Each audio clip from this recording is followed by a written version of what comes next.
Buenas noches, docente. En esta oportunidad les daré a conocer sobre si la reforma agraria fue un beneficio o no. Bueno, la reforma agraria peruana en 1960 es uno de los temas más polémicos de nuestra historia. La pregunta aquí es, ¿fue beneficiosa o fue un error? Una respuesta corta, fue políticamente necesaria socialmente, reivindicativa, pero económicamente fue un fracaso. Para entender por qué tenemos que analizar estas tres dimensiones principales. En el contexto en 1969, el Perú era un país profundamente desigual. Una oligarquía terrateniente controlaba millones de hectáreas mientras millones de campesinos vivían como siervos, trabajando sin pago justo, sometidos a un abuso y sin derechos básicos.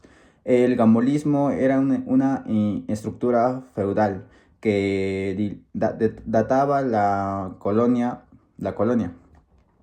Bueno, en este caso los campesinos no podían votar, no tenían educación, no tenían acceso a la salud y estaban completamente excluidos de la vida política nacional. Simplemente no eran considerados como ciudadanos. En este contexto, la reforma agraria, el general Velasco Alvarado, fue políticamente beneficiosa porque rompió ese poder. Eliminar el latifundio significó destruir el poder de la oligarquía que había gobernado el Perú durante siglos. Fue una medida que desactivó el potencial revolucionario. En los años 60 había movimientos campesinos invadiendo tierras. La guerrilla de la MIR había intentado un levantamiento en 1965 y existía un clima de tensión social creciente. La reforma entregó tierras más de 3.500 a más de 3.500 familias, quitando el principal motivo del pabellón de Armada. Cuando el Sendero Luminoso estalló en 1980, el campo ya había sido transformado y probablemente eso limitó la expansión del conflicto y sin reforma el senderismo hubiese encontrado un terreno mucho más fértil, ¿no? La reforma también democratizó el país. Millones de campesinos fueron incorporados a la vida política y en 1979 se permitió el voto a los analfabetos y reconociendo su ciudadanía plena. Políticamente, la reforma fue beneficiosa porque eliminó el latifundio y rompió el poder de la oligarquía terrateniente que había gobernado el Perú desde la colonia. Desactivó el potencial revolucionario de la guerrilla al entregar tierra a los campesinos, lo que les quitó el principal motivo de rebelión. Además, democratizó que el mundo rural sea incorporado a millones de campesinos y también que ellos sean incorporados a la vida política, permitiendo levantar su voz, permitiendo tener derecho a opinar, a votar, a tener una democracia que nunca tuvieron en ese entonces. Pero sin ella, el conflicto de Sendero Luminoso estalló, como dije hace un momento, en 1980. Hubiese sido mucho más grave. Sin embargo, no logró construir una base social para este gobierno militar que le impulsó. Y el descontento campesino persistió con el tiempo. Económicamente, la reforma fue claramente perjudicial. La productividad agrícola se desplomó, el índice de contribución de la productividad al crecimiento del PBI agropecuario pasó de ser el más alto de la región a ser negativo. Estudios del organismo Causa evidencian que la reforma causó pérdidas de 18.973 millones entre 1969 y 1996. Se produjo una descapitalización masiva del agro con desperdicio de recursos, pérdida de infraestructura y destrucción de conocimiento empresariales. Las corporativas y empresas agrarias asociativas campesinas que se impusieron como modelo no fueron eficientes.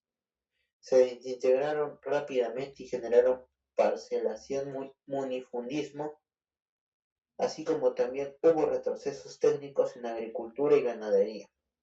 Con falta de tecnología comparado con países vecinos, la pequeña y mediana agricultura solo empezó a crecer después porque los campesinos se convirtieron en dueños de sus tierras.